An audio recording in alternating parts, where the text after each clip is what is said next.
कोई special constitution amendment आ रही है जिसके मुताबिक चीफ जस्टिस साहब 2027 तक रह सकते हैं। और इसके अलावा जो इमरान खान साहब ने अली अमीन गंडापुर साहब की हमायत का ऐलान कर दिया। जो जुल्फी बुखारी साहब है उनकी जायदाद को जब्त करने का फैसला कर लिया, अहकामात दे दिए गए हैं। औज़ुबिल्लाहि मिनश्शैतानिर्रजीम, बिस्मिल्लाहिर्रहमानिर्रहीम। अस्सलाम वालेकुम दोस्तों, उम्मीद है आप लोग सब खैर खैरियत से होंगे। मेरा नाम नईम साकिब है, आप डिजिटल प्लेटफॉर्म पे मेरी ये वीडियो देख रहे हैं। आज हम बड़ी एक इम्पॉर्टेंट डिस्कशन इस लिहाज से भी है कि उसका दारोमदार चीफ जस्टिस की तैनाती पर है। यानी तैनाती से मुराद है कि उनकी एक्सटेंशन के हवाले से जो अफवाहें चल रही हैं उस पर में हम डिस्कस करेंगे। और एक दूसरा मामला है जिसमें जुल्फी बुखारी साहब जो मशीर थे और बड़े करीबी साथी थे बानी पीटीआई जनाब इमरान खान साहब के, उनकी जायदाद कुर्क करने का हुक्म दे दिया गया है। और इसके अलावा जो इमरान खान साहब ने अली अमीन गंडापुर साहब की हमायत का ऐलान कर दिया कि जो वो अफ़गानिस्तान से मुज़ाकरात की बात कर रहे हैं वो बिल्कुल ठीक कर रहे हैं। इन सारे सिलसिलों पे हम डिस्कशन करेंगे। सबसे पहले हम बात शुरू करते हैं कि एक्सटेंशन के हवाले से बड़ी अफवाहें चल रही हैं और बड़ी इस पे डिबेट हो रही है। और आजकल इस्लामाबाद में या पूरे पाकिस्तान में इस चीज़ की डिबेट हो रही है, क्या चीफ जस्टिस ऑफ पाकिस्तान को एक्सटेंशन दी जाएगी।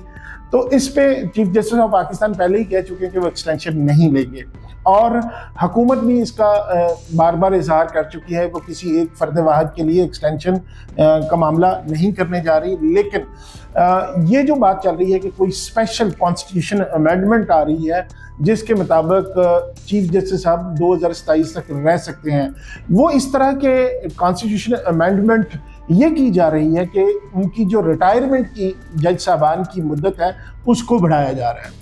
आपको पता भी होगा कि हाई कोर्ट के जो चीफ जस्टिस हैं, जितने भी जज साहबान हैं, उनकी रिटायरमेंट की एज 62 साल है। जो सुप्रीम कोर्ट ऑफ पाकिस्तान के जजेस हैं उनकी एज रिटायरमेंट की है 65 साल। तो उसमें अमेंडमेंट की जो इतलात है, दो तरह की आईनी तरमीम की बात की जा रही है। एक ये हो रहा है कि इसकी अमेंडमेंट के जरिए की जाए, वो भी मैं आपको बता रहा हूँ, और एक और तरीका भी है, उस पर भी डिस्कशन करेंगे। अच्छा जी, तो जो 65 साल एज है सुप्रीम कोर्ट के जज की, जो आईनी तरमीम आ रही है उसमें उनकी मुद्दत को, मुलाजमत को, रिटायरमेंट की एज को बढ़ाकर 3 साल मजीद उसमें इजाफा किया जा रहा है। तो इस तरह जो हाई कोर्ट के जज होंगे वो रिटायरमेंट होंगे 65 साल की एज में रिटायर होंगे, और जो सुप्रीम कोर्ट के जज होंगे वो 68 ईयर्स की एज में रिटायर होंगे। तो इस तरह जब अगर ये कानून पास हो जाता है तो उस कानून के पास होने के बाद जस्टिस काजी फाइज ईसा साहब, उनकी जो मुलाजमत की एज है, जो चीफ जस्टिस ऑफ पाकिस्तान रहेंगे, वो 2027 तक रहेंगे अगर ये अमेंडमेंट हो जाती है। अब सवाल ये पैदा होता है कि अमेंडमेंट, हालांकि इससे पहले जो चीफ जस्टिस साहब खुद भी इनकार कर चुके हैं, हुकूमत भी कह चुकी है, आज़म अजीज़ तारड़ साहब जो मिनिस्टर लॉ हैं वो भी कह चुके हैं कि किसी को हम एक्सटेंशन नहीं दे रहे हैं, और इनकार खुद भी चीफ जस्टिस कर चुके हैं। लेकिन सवाल ये पैदा होता है कि अगर ये अक्रॉस द बोर्ड तमाम जज साहबान के लिए ये तरमीम लाई जाती है, ये एक कॉन्स्टिट्यूशन अमेंडमेंट की जाती है, तो उसमें हुकूमत, क्योंकि वो होती है, आपको भी पता है, आप सारा ज़ाहिर है आजकल पूरा पाकिस्तान पॉलिटिकल हुआ है और छोटी छोटी सारी खबरों को उनको नज़र होती है। तो आईनी तरमीम जो होती है वो 2/3 मेजॉरिटी से होती है। तो इस वक्त जो नंबर्स हैं कौमी असम्बली में, वो हुकूमत का दावा है, जो वाकफान हाल कहते हैं कि हुकूमत ने वो पूरे कर लिए हैं।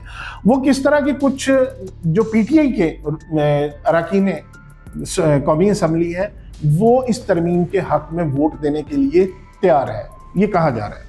और अब मसला कहाँ है, क्योंकि इससे पहले आपने तकरीर शायद 1-2 दिन पहले सुनी होगी, मौलाना फजल रहमान, वो भी आईनी, वो जो एक्सटेंशन के हक में नहीं है, उन्होंने ये कहा। लेकिन उन्होंने ये नहीं कहा कि अगर कोई तरमीम ऐसी आती है तो वो उसके खिलाफ जाएंगे या उसके हक में वोट नहीं देंगे।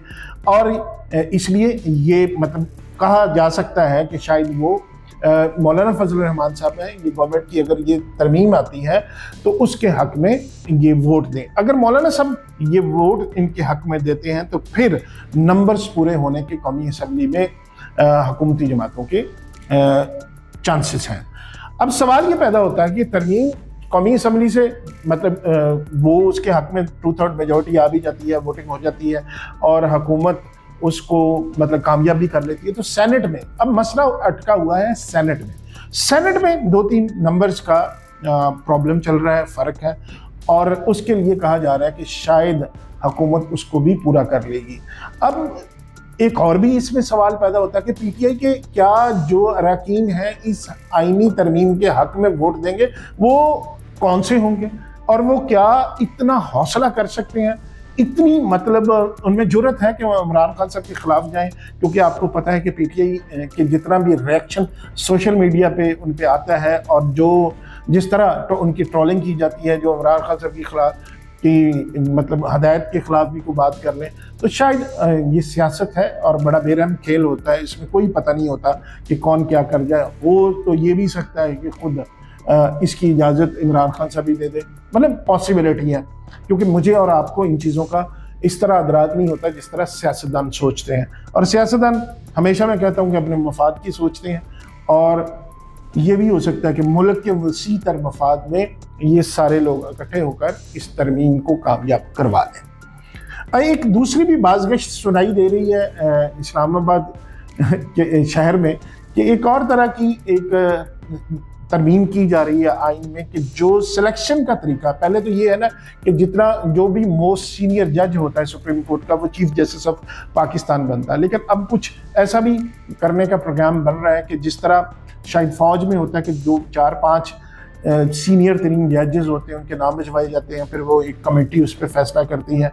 वो जो प्रोसेस एक होता है कि ज़रूरी नहीं होता कि 4 जो मोस्ट सीनियर है वही जज चीफ जस्टिस बने, लेकिन उसमें कुछ लोग ऐसे भी हो सकते हैं कि 4 नाम गए तो उसमें जो मोस्ट फेवरेट हो, जो सवाबदीद गवर्नमेंट की सवाबदीद पे हो, या वो जो इनकी कौंसल है जुडिशल कौंसल, उनके अख्तियार दिए जाएँ। कोई इस तरह का मामला भी चल रहा है, तो ये कुछ ना कुछ होने को जा रहे हैं। ये देखें, कल होता है, परसों होता है, लेकिन अभी अगर कल नहीं परसों नहीं होता तो गवर्नमेंट के पास अभी इसकी तरमीम के लिए, अमेंडमेंट के लिए काफ़ी टाइम है। यानी 25 अक्टूबर अगर देखा जाए उनकी रिटायरमेंट की चीफ जैसे सब, तो इसमें उनके पास काफ़ी टाइम है। तो मोस्ट प्रोबेबली कि इतनी जल्दी भी नहीं होगी। वो बड़े अपने कार्ड्स ये खेलने गवर्नमेंट्स जब बनती हैं या जो हुकूमत में होते हैं तो उनको पास देने के लिए भी बहुत कुछ होता है, और उनको लोगों को अपने साथ मिलाने के लिए भी उनके पास बड़े तरीके होते हैं। तो मोस्ट प्रोबेबली कि ये इस टाइम में गवर्नमेंट इस तरह की कोई कॉन्स्टिट्यूशन अमेंडमेंट्स कर ले। अब अगला जी कि एक दूसरी खबर है कि एहतसाब अदालत में 190 मिलियन पाउंड केस में नैब ने की दरख्वास्त पर जो जुल्फी बुखारी साहब हैं उनकी जायदाद को जब्त करने का फैसला कर लिया, अहकाम दे दिए गए हैं। जावेद राना साहब हैं जो जज है एहतसाब अदालत में, उन्होंने ये फैसला दिया है। और अब उनकी एक 4 कनाल का प्लाट है, एक इस्लामाबाद में 30 कनाल का प्लाट है, और 1200 अटक में 1210 कनाल का एक प्लॉट है। ये सारी जायदाद जो उनके नाम पे है उसको जब्त करने का, उनको कुर्क करने का फैसला कर लिया गया है। आपको पता है कि मशहूर ज़माना केस 190 मिलियन पाउंड वो जो पैसे आने थे मलिक रियाज के, जो भी मामला था, आपको पता है कि उस मामले में खान साहब भी और बुशरा बीबी भी वो चीज़ें सारे केसेस को फेस कर रहे हैं। ये भी उसी केस के हवाले से ये फैसला सुनाया गया है, चूँकि ये ज़ाहिर है पेश नहीं हो रहे थे और इश्तिहारी हुए थे, तो जज साहब को बिलाखिर ये फैसला देना पड़ा। अगला जी टॉपिक है कि इमरान खान साहब ने, आपको पता है कि एक जब 2-3 दिन पहले अली अमीन गंडापुर साहब वो रात को गायब हो गए थे, फिर सुबह आए तो उन्होंने एक जो वकला का कन्वेंशन हो रहा था उसमें उन्होंने कहा कि मैं अफ़गानिस्तान से खुद मुज़ाकरात करूँगा, मैं खुद उनसे बातचीत करूँगा, मैं किसी को नहीं मानता, तो मैं उनको खुद इस तरह के जितना भी जो हमारे सूबे में प्रॉब्लम्स हो रही हैं, वो अफ़गानिस्तान से वहाँ से लोग आते हैं तो उनके साथ फेडरेशन बात नहीं कर रही, तो मैं खुद अपने हाथ में ये चीज़ें लूँगा और मैं अफ़गानिस्तान से मुज़ाकरात करूँगा। ये उन्होंने बात की। तो उसके जवाब में ख्वाजा आसिफ साहब ने जो तकरीर की थी असम्बली में, तो उसका लुबे-लुबाब ये था कि ये फेडरेशन पर हमला है और ये उसको अली अमीन गंडापुर साहब जो कर रहे हैं, ये इनके लिए ज़हर कातिल है पाकिस्तान के लिए, और ये पाकिस्तान की फेडरेशन पे हमला है। इस तरह की उन्होंने बातें की। यानी बड़ा ये सारा नागवार गुजरा हुकूमत के जो कॉरिडोर्स हैं उनके जितने भी वहाँ मेंबर्स हैं उन्होंने इनको पसंद नहीं किया, बाकी सूबों ने भी पसंद नहीं किया। मतलब ख़ासकर सूबा सिंध की बात कर रहा हूँ, ज़ाहिर है वहाँ भी इत्तेहादी गवर्नमेंट है फेडरल में, और वो उनकी गवर्नमेंट है बलूचिस्तान में भी जो एक कोalition गवर्नमेंट समझ लें वो है। तो ये जो बड़ा इसका रिएक्शन आया, और लेकिन आज जब वहाँ पे जेल में जो समाअत हो रही थी इमरान खान के केसेस की, तो वहाँ सहाफ़ियों ने इमरान खान साहब से पूछा कि ये जो अली अमीन गंडापुर साहब ने कहा इसके बारे में आपका क्या ख्याल है। तो इमरान खान साहब ने कहा जी अली अमीन गंडापुर ने बिल्कुल ठीक कहा, इन सबको अली अमीन गंडापुर के पाँव पकड़ने चाहिए कि वो इन्होंने इतना अच्छा काम कर रहे हैं और वो अफ़गानिस्तान से मुज़ाकरात की बात कर रहे हैं। तो वो बिल्कुल मतलब एक तरह से उन्होंने ये शो किया कि वो अली अमीन गंडापुर की ये जो बात है जिस पे बड़ा रिएक्शन आ रहा है, तो इस पे वो उनके साथ खड़े हुए हैं। हालांकि अब मतलब होता ये है कि हमेशा से अफ़गानिस्तान के ख़ासकर मामले पे वहाँ के बहुत सारे TTPs जो वहाँ तालिबान हैं जो हमारे पाकिस्तान में आके कार्रवाइयाँ करते हैं, ख़ासकर KPK में, तो उनका ताल्लुक वहाँ से जोड़ा जाता है क्योंकि वहाँ से वो बहुत ज़्यादा आए और यहाँ से आबाद भी हुए थे। बल्कि कुछ ऐसे अज़ला भी हैं जहाँ बिल्कुल उनका कंट्रोल है और पुलिस की वाले भी उस पर एहतजाज करते रहे हैं। अब जब अली अमीन गंडापुर साहब ने ये कहा, फिर बाद में उन्होंने ये भी कहा कि जी एक फेडरेशन, एक कौमी हुकूमत एक जरगा बनाए और जरगा जाके अफ़गानिस्तान से बात करे। और इसके अलावा यहाँ तक नहीं बल्कि अली अमीन गंडापुर साहब ने जो सफारतकार हैं कौंसल खाना है वहाँ के जो काउंसलर हैं उनसे जाके मिले भी हैं और उन्होंने खुद बात की, नहीं स्टेप भी ले किया और उन्होंने ये मौक़िफ़ किया कि हमारे सूबे में मेरे लोग मर रहे हैं, मेरे लोगों की लाशें गिर रही हैं। तो फेडरेशन पे हमने इतनी दफ़ा उनको कहा तो वो उनके कानों पे जून तक नहीं रेंगती, बल्कि बैरिस्टर सैफ साहब है बल्कि सवाल के जवाब में बैरिस्टर सैफ साहब ने भी यही कहा कि अली अमीन गंडापुर और क्या करें, वो ज़ाहिर है उनके लोग मर रहे हैं, वो सूबे के वज़ीर आला हैं, उनको जवाब देना पड़ता है। और बड़ी दफ़ा हम फेडरेशन से कह चुके हैं लेकिन उनके कान पे जून तक नहीं रेंग रही, तो किस तरह फिर हमें ये खुद ही करना पड़ेगा, इस तरह की बातें हैं।